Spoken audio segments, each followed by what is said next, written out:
I have been joined by Deputy Minister of Information, Pius, and I'm Hadzide. Good morning, Pius. Good morning, Dziffa. How are you? We haven't seen you in a while. Yes, what have you been up to? We've been busy working around the clock to spread the message of restoration, the change that is happening in the country. So we've been quite busy. Are you proud of the change? Absolutely. We are proud about what we have done so far, especially on the back of what we inherited. We encourage the people of Ghana to appreciate that the challenges are enormous. We remain committed to resolving those challenges. We do need a bit of time. We haven't gotten to where we desire to go, but without doubt, we are on course to head to where we want to go. You take free SHS, for instance. We spend about 2 billion a year. And so we didn't plan for it. We didn't know about it. But we met a financial sector that was bedeviled with a lot of challenges. But are you satisfied with the quality of the free SHS? That's what, yeah, of course. I mean, there are limitations. It's a policy that is new. Any policy all over the world, any new policy of such magnitude will have some initial teething challenges. We are resolving those. Quality is super. We are tackling the issue of curriculum review and adjustment to conform to the current trends and needs of our job market and so on and so forth. But the point I'm making is that without any foreknowledge, at least not to the depths that we now know about the crisis that was in the financial sector, we came, and because we didn't want depositors to lose their funds and for employees to go home when these banks had collapsed, if we had allowed for them to collapse, we didn't allow for that to happen. UT and the other bank were acquired by Capital. They were acquired by GCB Bank, and then the others were merged into a stronger bank. So, I mean, we should be happy. People of Ghana should be happy about where we are so Honorable, for being with us. Thank We've also been joined by Honorable Alhassan Suhuyini, MP for Tamale North. How are you? I'm just going to keep it at how are you? I'm terrific, Dziffa. I am terrific. Thank you for being with us. I understand why my brother says he's been very busy. You know, if you have an outbreak of corruption, you know, in a government, some say, in fact, we have discovered corruption in commercial quantities. You know, and his job, you know, is not an enviable one at all. You know, having to make such a government that promised 1D, 1F, which has become 1 day, 1 fraud. You can imagine why he would be Let's move on to the substantial topics today. Reading from Citi newsroom.com. But of course, if you have any questions or comments, let us know. Release report indicting NYA CEO deputies, minority to sports minister. So I'm going to read briefly. It says the minority in parliament wants the Minister of Youth and Sports to make public the reports that inform the decision to sack the CEO of the National Youth Authority and his deputies. I'm going to quote them. They say, we are therefore calling on the minister to make public whatever report that informed the decision to sack these officers so that Ghanaians and the media can appreciate the issues on the current happenings at the NYA, that's the National Youth Authority. So they go on as well. And of course, it was signed by the ranking member, Youth, Sports and Culture Committee of Parliament, Kobina Mensah Woyome. And they go on to also say that earlier this year, the minister, this is the Youth and Sports Minister, was at the committee to defend the budget of the ministry. The training program for the repair of street lights featured strongly and was defended heavily by the minister. As the minister who appeared before the Committee of Parliament to defend this transaction, what did he do to ensure that the transaction went through the necessary due processes? This clearly shows how weak the institutional supervision is under the Ministry of Sports. So they are not only asking for more information, they are also going after the Minister for Youth and Sports. They are saying that he cannot absolve himself of any blame from this matter and turn around to exercise punitive power when he failed to effectively exercise his oversight powers over the authority. Now, Honorable Suhuyini, let me come to you here. What's the basis for this response? Is it because of the letter that the deputy released? I'm talking about Richard Obeng. And aren't those allegations so far? Shouldn't we wait for the investigations to complete before we bring this out? Well, Dziffa, once again, good morning. Good morning to my brother, Honorable Pius. And good morning to our viewers, especially the very good people of the Tamale North constituency. Hope to join them soon.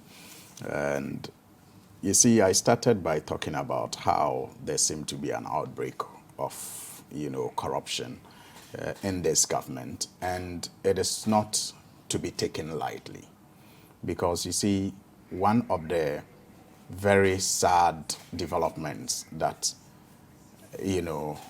I see us dealing with as a people is that we never have the opportunity of discussing exhaustively one scandal before another one breaks. Okay.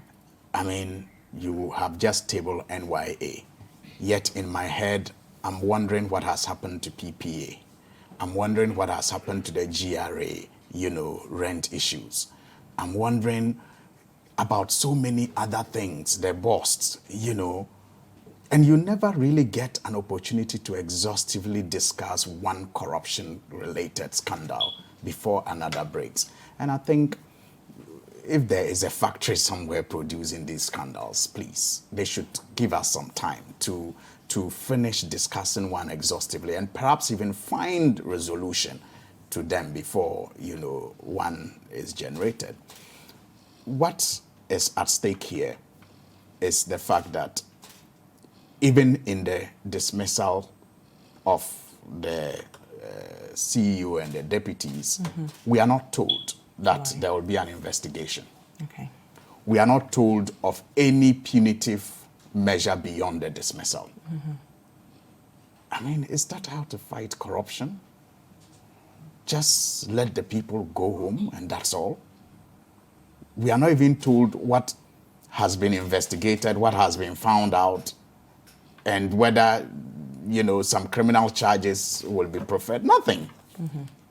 Nothing. The people have just been dismissed. Yet you recall that in the case of the PPA boss, we have a procurement minister, right? In the case of the PPA boss, he was suspended. Yeah. And then when he said, the president cannot really just sack people like that. There's still investigation. So what has happened with NYA? And then all of a sudden, they are just sacked. I mean, sometimes, apart from the filthy nature of the scandals, the way they are even treated makes you wonder if everyone is actually equal in the NPP. Because you find one scenario, like in the case of Ameri, there was an attempt maybe to do wrong. So the president said he was misled, and so he fires the minister. Then you have a case of But let's bring it back to why the minority is asking for the Minister of Youth and Sports to be held accountable as well. Yes, I will get there. And I wanted to recall the embassy. Which country was that? It's okay. Let's come back. It's important. Yes. It's important. You see, you need these things. I think you've drawn enough references for us to appreciate the point you're making. These two references, I mean, I want to make deals with the unfairness, even to their own. Sometimes when they are involved in some of these scandals. So we have clarity on why the minority is asking for more information, but why the minister? Exactly. The minister has supervisory role over the National Youth Authority. And like it has been stated in our release, the minister was in Parliament, not only at the committee, but also even at the Public Accounts Committee. That is beyond the Sports Committee. He was at the Public Accounts Committee, where he spoke about this training exercise and defended it and justified it. So if there is anything wrong with it, which, by the way, the minister has not yet told us. He has not told us what is wrong yet. All we know is that he's caused for these people to be dismissed, but he has not told us what is wrong. But if there's something wrong, he must be telling us what he was doing as the supervising agency whilst all of that was going on, so that we can determine if there was negligence of duty and whether he himself should be held responsible. So far, all we have is the statement by Richard Obeng talking about some 1.8 million Ghana cedis that he did not approve of for some streetlight trainings. Those are just allegations. Should we use those allegations to say that the minister is wrong in their dismissal? We don't know if that is the only reason why the minister has. So why is the minority tying that into holding the minister accountable if he genuinely just came to defend it? No, you see, the point has been raised by one of them, and it cannot be ignored. But it's an allegation, isn't it?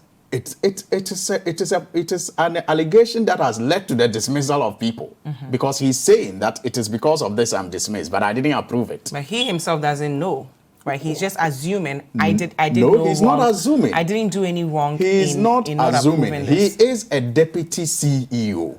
He's been sent a letter, and he knows. I mean, there are internal discussions that will take place before some of these letters will go. Okay. So perfect. he knows that this is the reason why I am being sacked. Okay. But I did not play any role in it. In fact, I cautioned my boss against it. That's what he's saying. Yes. So the minister, who is, supposed to be supervising that agency, will also have some questions to answer. Because, you see, in the case of causing financial loss, there are some terms, adjectives that are used. Negligently causing financial loss. So have you been negligent in your role as a supervising agency? The minister will also need to answer some questions. So, Honorable Pius, what exactly is going on at the National Youth Authority? Why have the two deputies been let go of and the CEO, and Ghanaians don't even know the reasons, and we are all speculating? Well, thank you very much, Dziffa. I think that in discussing corruption, we must take a very nationalistic and serious view of this matter. Okay. I find quite repulsive my brother Suhuyini's attitude to want to politicize an otherwise exceptionally important national discourse.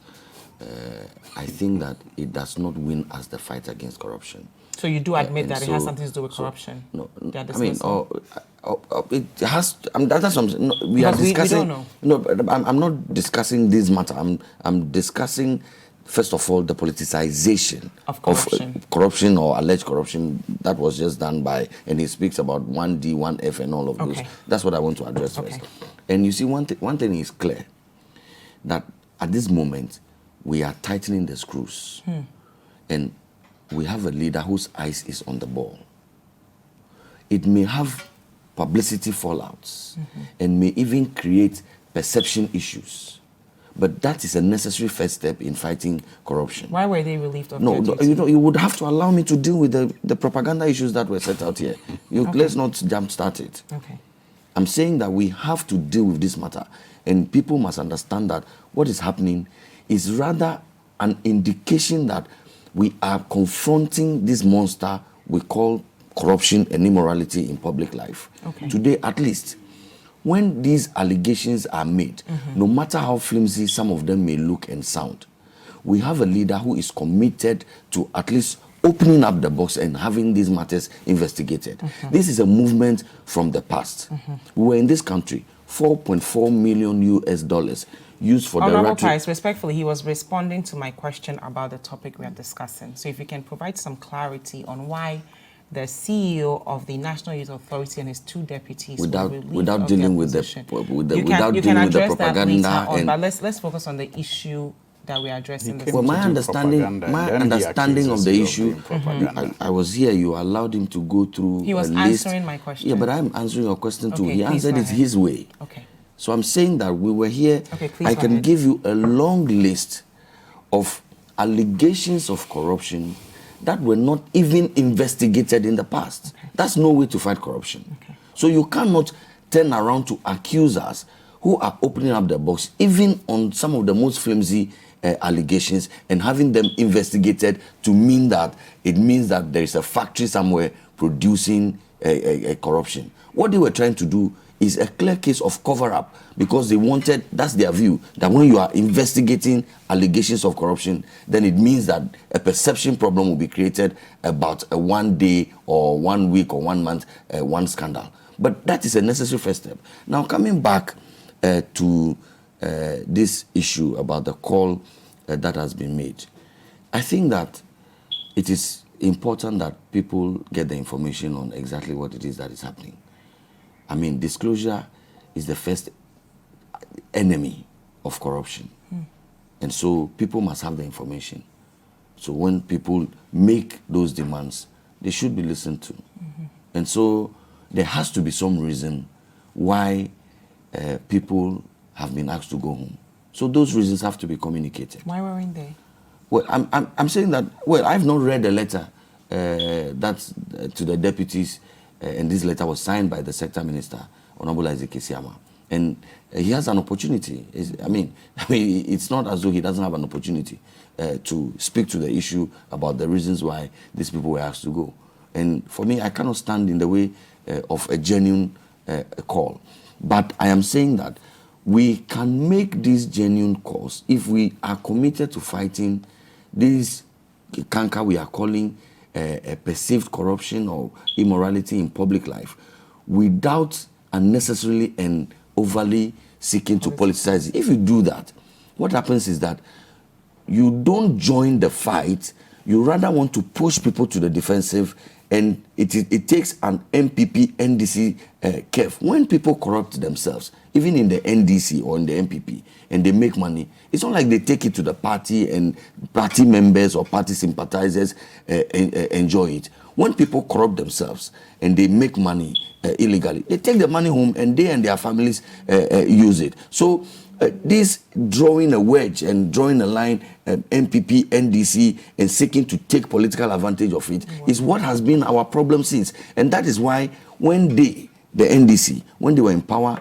and apart from sovereign guarantee, they paid $245 million extra to a Korean company in respect of this XCS deal. They couldn't investigate because for them, if they had investigated, it would have meant that the MPP was going to take advantage of it and shout. So that's why no investigation happened under their watch. Okay. But that is why we have a leader who has established the office of the special prosecutor and gone ahead to appoint a leading figure of the NDC. In fact, somebody who rose to the level so Honorable Pius, would you put pressure on the Youth and Sports Minister to disclose why these two deputies and the CEO were let go of, so that we all have clarity? No, it's not a question of putting pressure.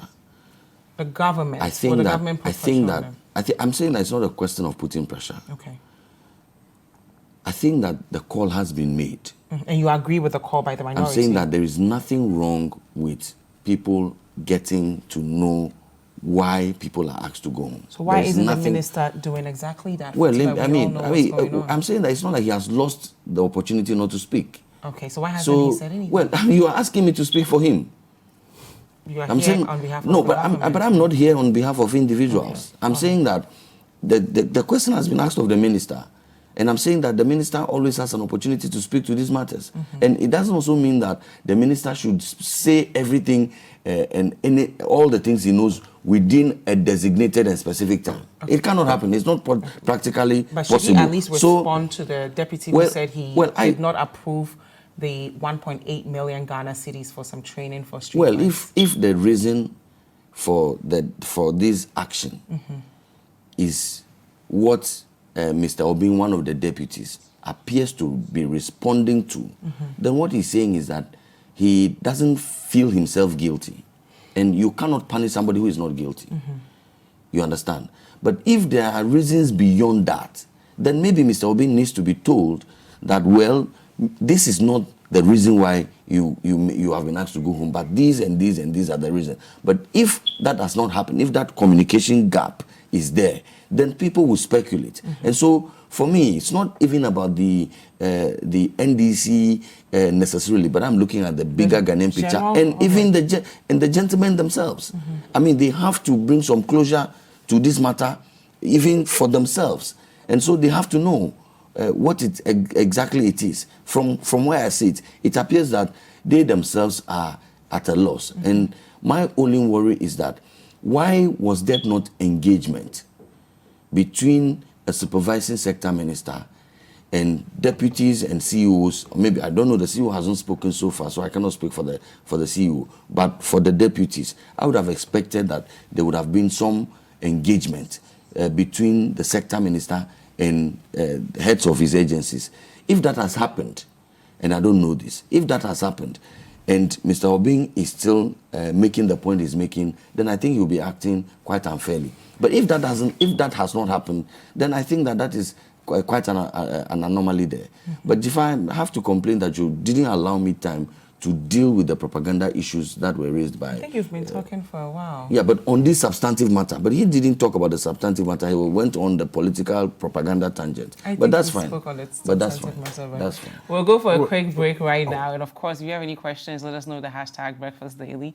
And the WhatsApp line is 0550-585-832. We'll be right back.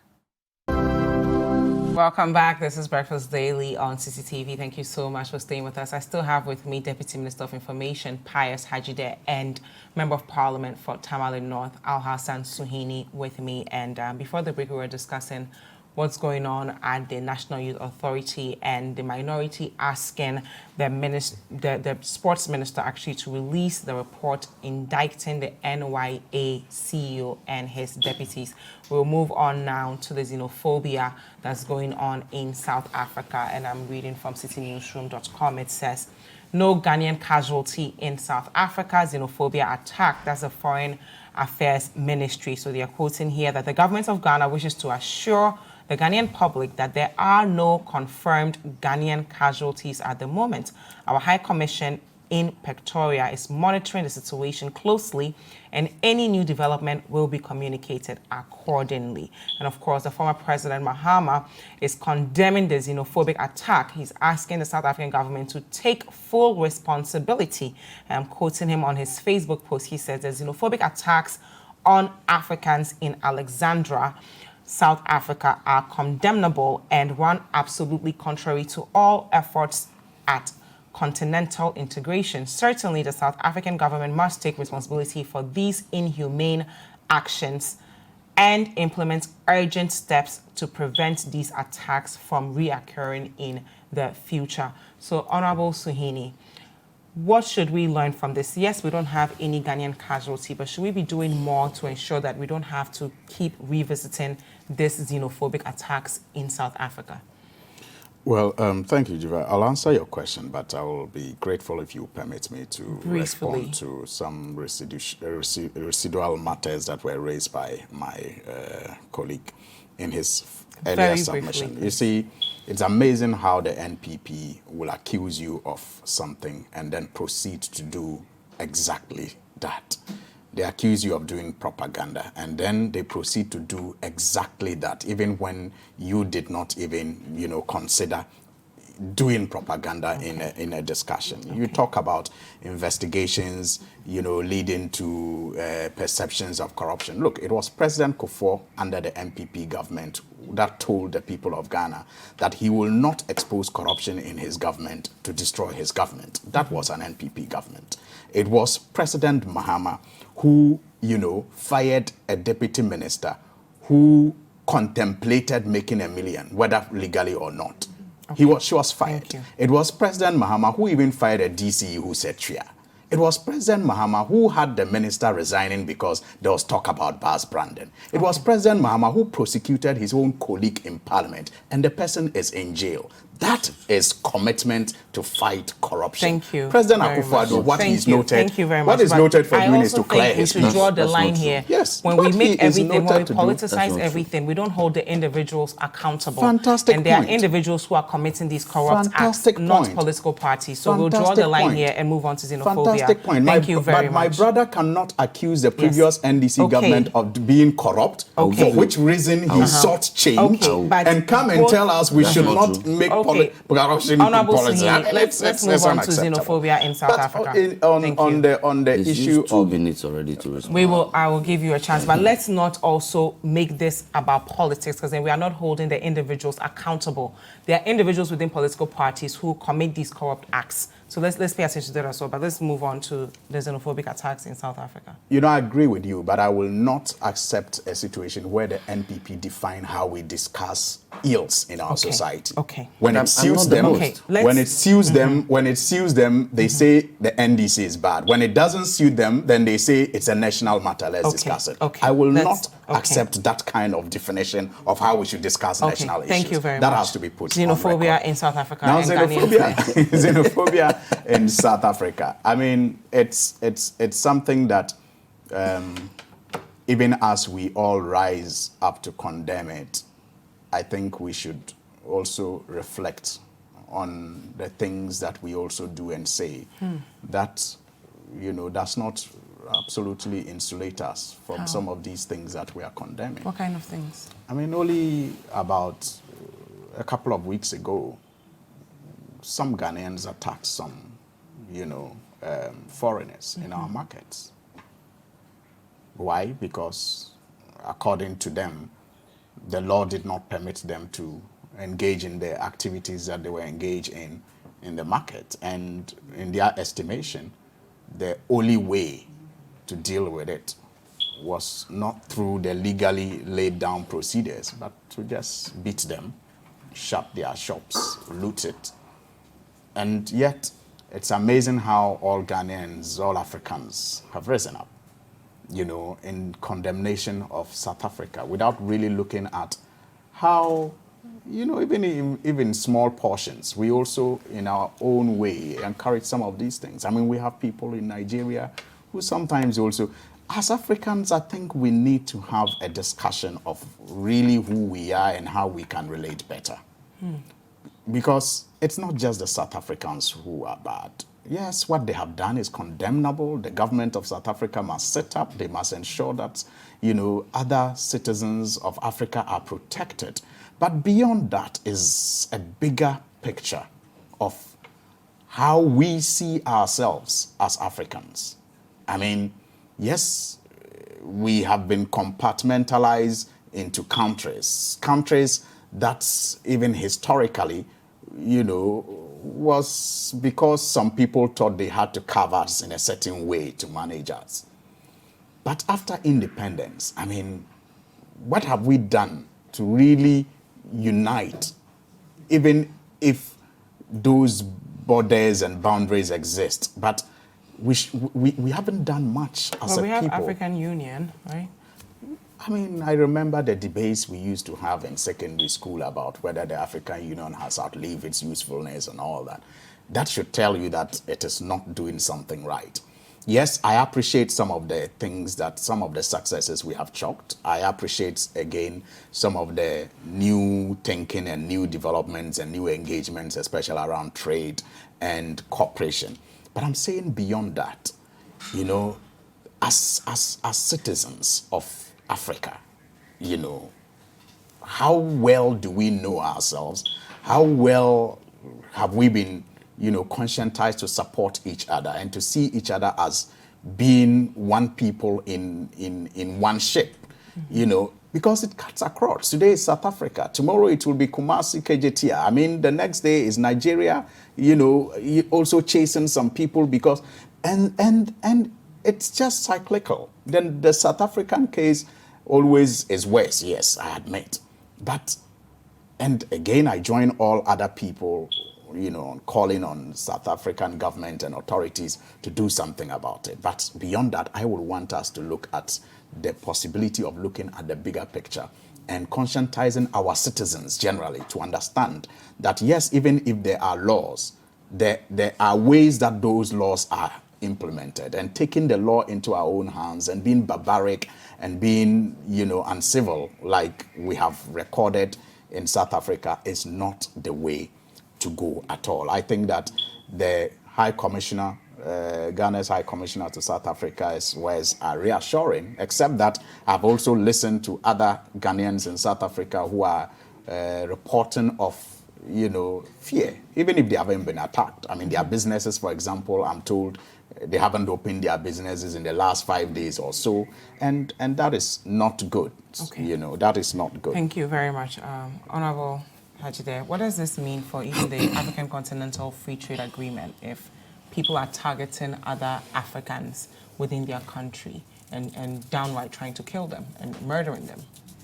Well, thank you very much, but Dziffa, you may have to also indulge me again to agree with you and to disagree with my brother Suhuyini, that there are some matters that we must insulate from the partisan political coloration. I cannot suggest that there are not good people in the NDC. I mean, there should be a few good people still left in the NDC.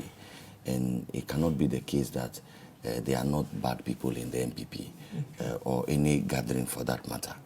And so when these matters, when these things happen, when these allegations are made, what the people of Ghana want to see is what action is taken at the very top.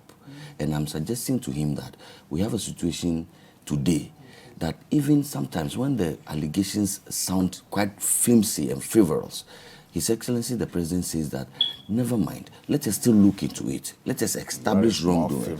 And if you may, please, if you may, and if you yes, recall, please continue. So that's Briefly. the point I'm making.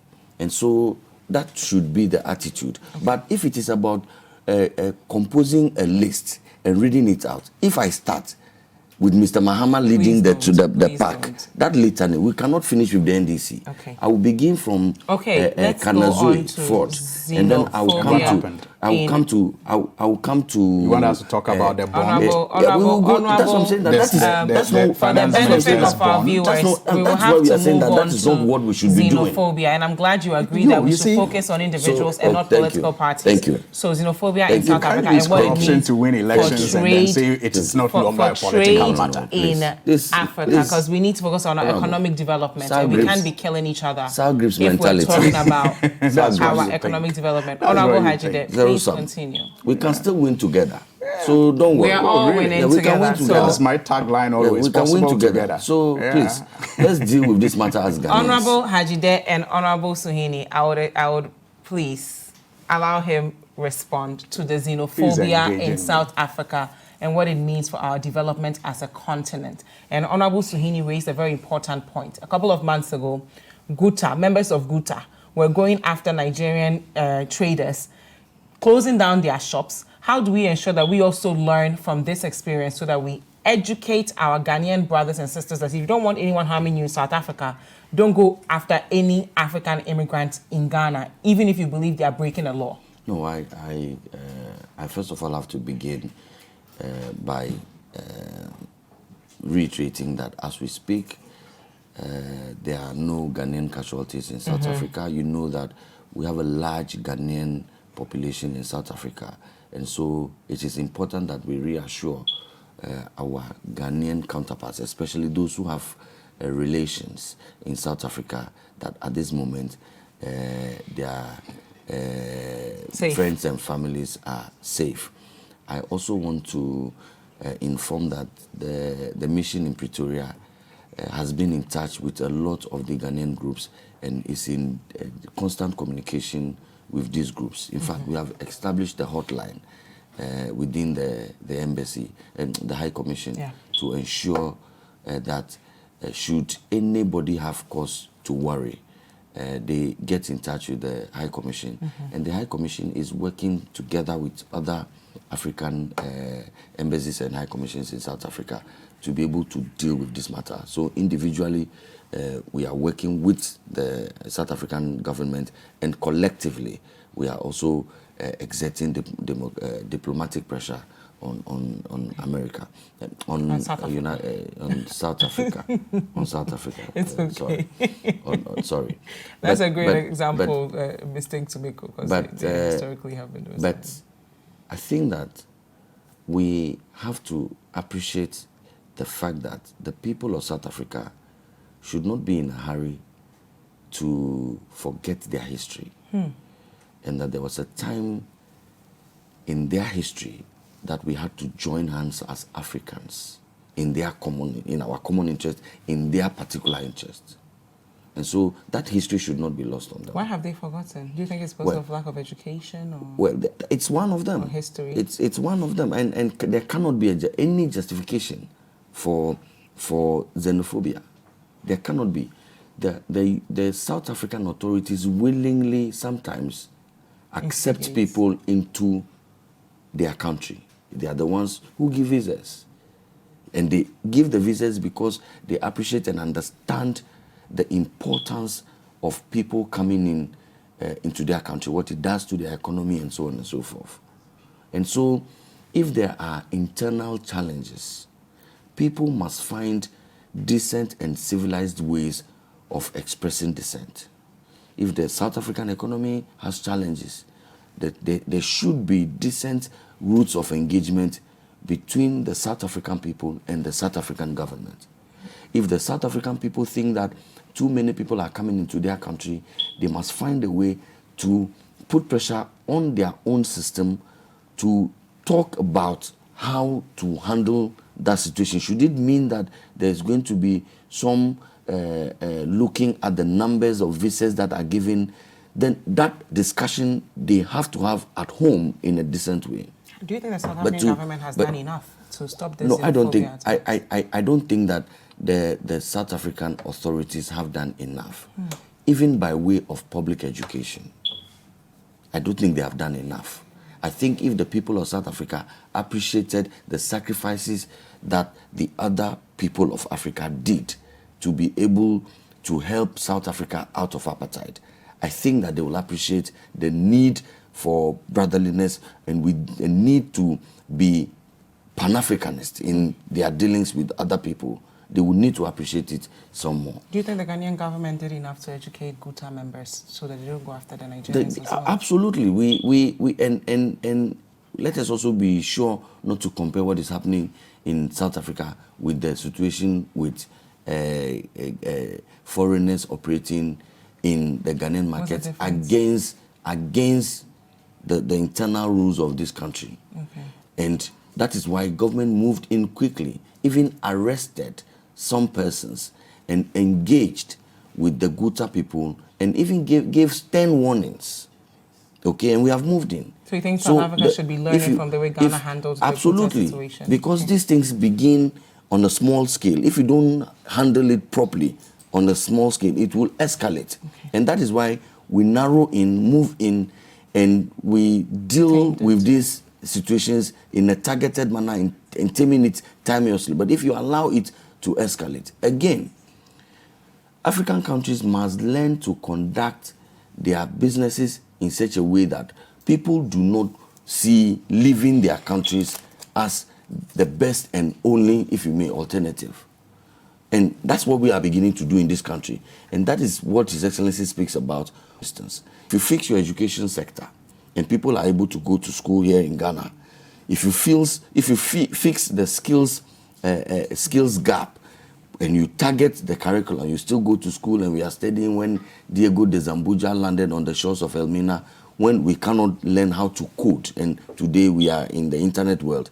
You are teaching us when Diego de Zambuja landed on the shores, but you learn that and you are not IT compliant. You don't fix in the current global market order as of now. And so if African countries begin to solve their internal problems, and unlike we saw in times past, I think a lot of people were also very excited about what you're saying. That's why they bought into this whole notion of from taxation to production. Yes. But then how is that going? Yes, as far as producing more so that Ghanaians can be engaged in a craft that's revenue generating as opposed to being taxed in a country where cost of living is not even going down. Absolutely. And that's why you have to manage the economy in the manner that we have seen contemporary as compared to the history. You should check what our GDP growth is now and compare it what it was in the past. Do you think, for instance, the one district, one factory, in revenue generating activities so they don't leave the country? I've made the point that we may not have gotten to where we all desire to get to. It takes time. All of the change that we want to see will not happen within 2 years or 3 years. But what is clear is that we are on that track. We have left the very old and very bad track, and we are on the new track. So the you're district, one factory, for instance. We are producing more than we are taxing people. No, we are. Of course, you check the reductions and abolishments of what we termed nuisance taxes that were militating against production in this country, and you see the new focus of on food production rather than on taxation. 2 days ago, COPEC, they were complaining that we've increased fuel prices and it's difficult for people to. Yes, and in the same vein, we have abolished in fact, about 17 taxes. In the history of this country, I haven't seen any government that within its first years have done this. In fact, most governments Which within taxes have you abolished? 70, plenty. I can give you a long list. 17. 17? You are in Parliament. You should know. I'm in Parliament. I That's what I'm sure. abolished or reduced. Okay, So I put it together, 17. Let's move on. 17. Okay. So I'm saying that. Please wrap up Propaganda for they us. suit you too much. But this is true, Honorable. You are in Honorable, Parliament. please allow him wrap up and then you can respond. Well, I'm beginning Honorable to feel Pius, like a please wrap up. spectator. So because When you were speaking, I was beginning to Thank feel you I was feeling like very a much, spectator. both That's what of we you. do. So I'll give have you your some time to and I have my respond, time. and then we'll move on. Thank you very much, Honorable Hadzide. Honorable Suhuyini. He's always intimidating you into acting in Oh his no, interest. I'm not intimidated, but Anyway, let's he go needs on. to respond to what you said. Let's go on. You see, I think that we all agree on one thing. That is the need for our countries, respective countries in Africa, to respect our laws, and people who also operate in our countries to respect our laws. But we also must be accommodating enough. But where I disagree with him is when he takes it into the area of how well Ghana is doing, for which reason, I mean, let's be real. Let's be real. We know that times are hard. We know that in the financial sector alone, the number of people who have been thrown out of jobs added to the existing unemployed, graduates is not funny. But that was a necessary cleanup. No. Again, he began that discussion earlier. A cleanup does not mean collapse. Okay. No, but that was not collapse. So we're not going to. Cleanup does not We do necessarily have to mean move you on should to the collapse final a lot. topic, and both of you can tie this into the final There was no topic. So the collapse. final topic here says Amidu takes on CID over scandalous non-cooperation in $15 million case. I'm reading from CitiNewsroom.com. It says the special prosecutor has written to the Director General of the Criminal Investigations Department, COP Mametiwa Adodankwa, requesting for the docket of the case probing the alleged misappropriation of $15 million in an oil deal. This is the 5th time the special prosecutor is allegedly writing to request for the docket. So Mr. Amidu has suggested that this case is an example of the few challenges and obstructions that have come from the CID. So, Honorable Hadzide, Yes. we've appointed a special prosecutor to target cases of corruption and prosecute people. But then he's also saying that some people within the system are frustrating him. Well, I think that the whole exercise With the that docket. we have engaged in with the special prosecutor, the conception is brilliant, and we thank God for the life of the president who conceived this idea and appointed a known. But why are we making it? Why do we have to have the but I'm special saying prosecutor that, go you after see, the CID? I'm saying that these the practices are now evolving. This is a new institution. Yes. And so we will perfect the operations over time. It is possible that even before Mr. Martin Amidu started looking in some of these cases, work had already begun, because this is new. His establishment is new. But why don't they collaborate with him? But that's what I'm saying, that these things we are going to have we are evolving with time. But he's always talking about people making it difficult for him to do his job. It is his style. And this is the CID. I'm saying it's his style. The CID is also a constitutionally mandated investigative body. The fact that an office of the special prosecutor has been established does not disable or should not disable the CID from doing their work. Should they release the dockets to him? We can talk about collaboration, we can talk about working together and so on and so forth. But I'm saying that these are practices that we will evolve with time.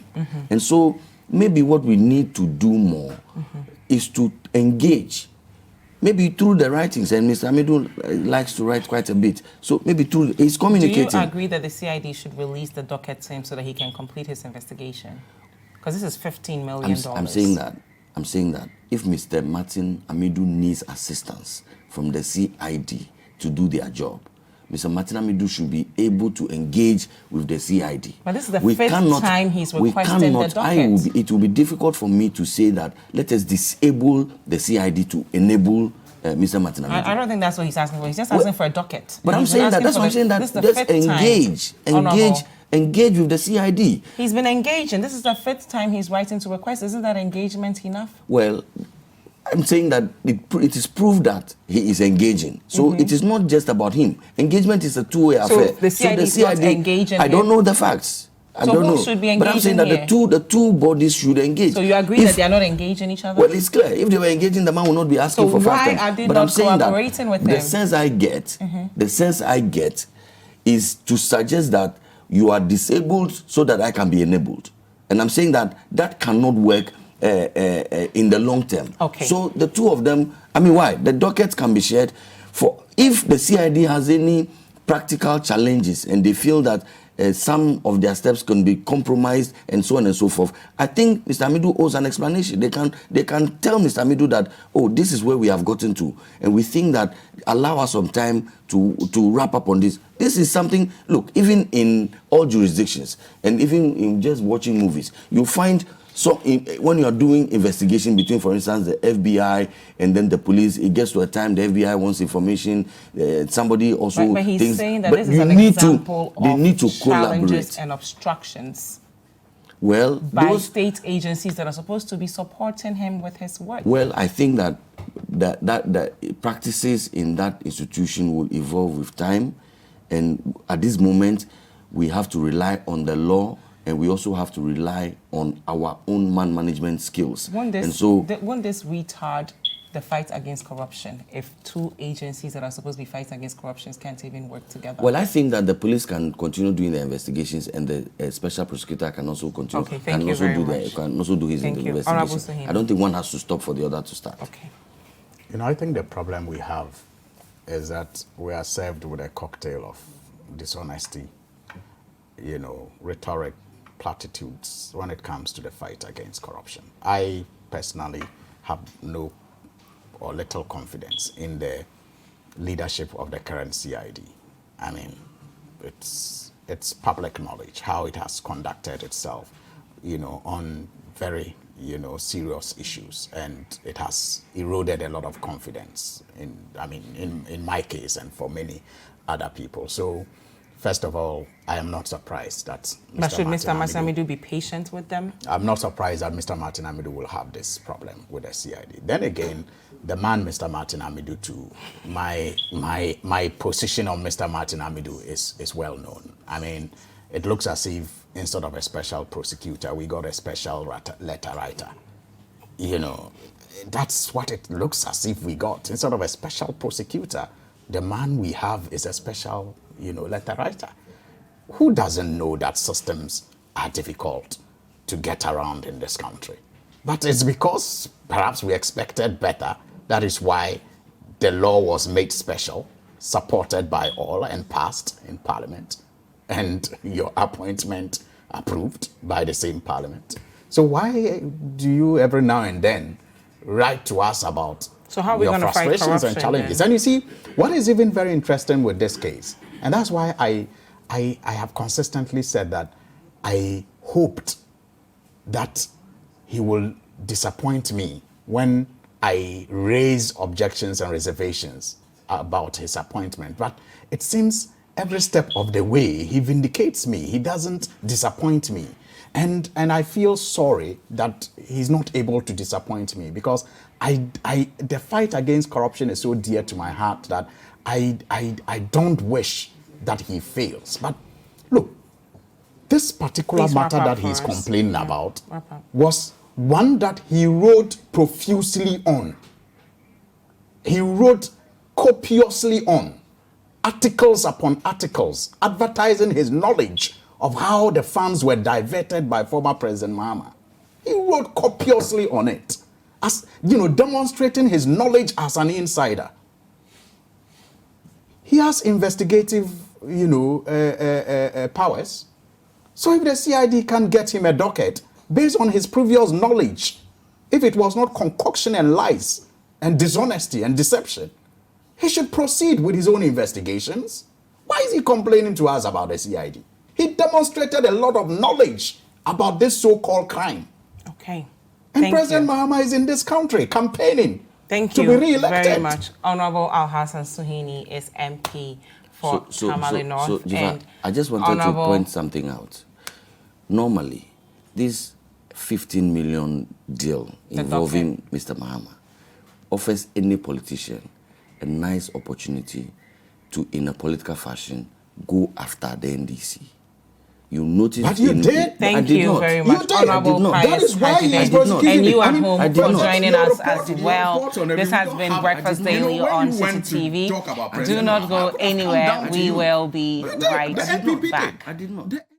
Hi guys, I hope you enjoyed this video. Subscribe to our YouTube channel, The Citi Tube, for exclusive Breakfast Daily content and other Citi TV programs. like, comment, and share with your friends.